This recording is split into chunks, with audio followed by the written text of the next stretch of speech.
buod ng biag ni Lamang, epiko ng Ilocano. Sa nambak ng Nalbuan, sa baybayin ng Ilog na Gilian, sa La Union, ay may nakatirang mag-asawa na kilala sa pangalang Don Juan at Namongan. Nang malapit ng magsilang ng sanggol si Namongan, nilusog ng tribo ng mga Igorot ang rayon at pinatay ang maraming tauhan ni Don Juan. Sa sobrang galit ni Don Juan, nilusog niya ang mga Igorot upang ipagiganti ang kanyang mga tauhan. Ngunit hindi na nakabalik pa si Don Juan sa kanyang nayo. Ang naging balita, siya ay pinugutan ng ulo ng mga Igorot. Samantala, isinilang ni Namongan ang kanyang anak. Ang sanggol ay nagsasalita agad at siya na ang pumili ng kanyang pangalan at ito nga ay Lamang. Siya na rin ang pumili ng kanyang magiging mga ninong. Nang malaman ni Lamang ang masakit na nangyari sa kanyang ama, sumumpa siyang ipaghihiganti niya ito. Sa gulang na siyam na buwan pa lamang ay malakas, matipuno at malaking lawaki na siya. Ayaw mang payagan ng kanyang inang hanapin ang bangkay ng kanyang ama, ay nagpumilit pa rin si Lamang na makaalis. Kasama niya sa pagtungo sa lupain ng mga Igorot ang isang maiwagang tandang, ang tangabaran at ang maiwagang aso. Sa tulong ng kanyang talisman ay madali niyang nanakbay ang mga kabundukan at paparangan. Sa sobrang pagod ni Lamang, siya ay nakatulog. Napanaginipan niya na ang mga Igorot na pumatay sa kanyang ama ay nagsisipagsayaw habang iniikot-ikutan ang pugot na ulo ng kanyang ama. Nagpatuloy si Lamang sa paglalakbay at narating ang puok ng mga Igorot. Nakita niya ang ulo ni Don Juan na nasa sarukang, isang haliging kawayan. Hinamon ni Lamang ang mga Igorot. Pinauwi ng mga Igorot si Lamang upang huwag siyang matulad sa ginawa nila kay Don Juan. Sumigaw ng ubos na si Lamang at narinig ang kabundukan. Ang tinig niyang naghahamon ay narinig ng marami, kaya't dumating ang mga Igorot at pinaulanan si Lamang ng kanilang mga sibat. Hindi man lamang nasugatan si Lamang. Nang maubusan ng sibat ang mga Igorot, ay si Lamang naman ang kumulos.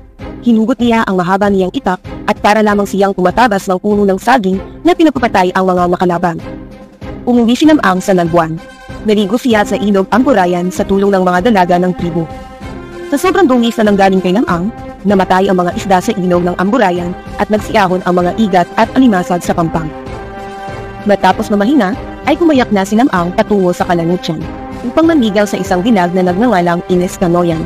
Kasama ni Lamang ang kanyang maiwagang tandang at maiwagang aso. Sa daan patungo sa Kalanutyan, ay nakalaban niya ang giganteng si Sumarang. Pinahipa ni Lamang sa hangin si Sumarang at ito ay sinalipadpad sa ikapitong bundok. Sa tahanan ni na Ines ay maraming tao. Hindi nila napansin si Lamang. Tumakol ang mahiwagang aso ni Lamang. Nabuwal ang bahay. Tumilaok ang mahiwagang tandang. Muling tumayo ang bahay. At mapansin na nila si Lamang. Ipinagtapat ng tandang at aso ang kanilang layunin. Nais pakasalan ni Lamang si Ines. Hindi naman tumutol ang mga magulang ni Ines kung mabibigay si Lamang ng panghik o bigay kaya na kapantay ng kayamanan ni na Ines. Nagpadala si Lamang ng 2 barkong puno ng ginto at nasiyahan ang mga magulang ni Ines. Si Ines at si Lamang ay ikinasal ng marangya at maringal sa simbahan. Pagkatapos ng kasalan, bilang patupad sa kaugalian ng mga tao sa Kalanutyan, kailangang manghuli si Lamang ng mga isdang rarang. Nakikinikinita ni Lamang na may mangyayaring masama sa kanya, na siya ay makakain ng pating na berkahan. Ipinagbili ni Lamang ang dapat gawin sakaling mangyari ito. Si Lamang ay sumisid na sa dagat. Nakain siya ng berkahan. Sinunod ni Ines ang bili ni Lamang. Ipinasisid niya ang mga buto ni Lamang. Iniko nito at tinakpan ng sayan Ines. Inikot-ikutan ng maiwagang tandang at maiwagang aso. Tumilawak ang tandang at tumahol ang aso. Walang ano-ano'y kumindo sa mga butong may takip na saya. Nanawag si Lamang na parang bagong gising lamang mula sa mahimbing na pagkakatulog. Nagyakap si Lamang at si Ines. Kanilang niyakap din ang aso at tandang at namuhay silang maligaya sa mahabang panahon.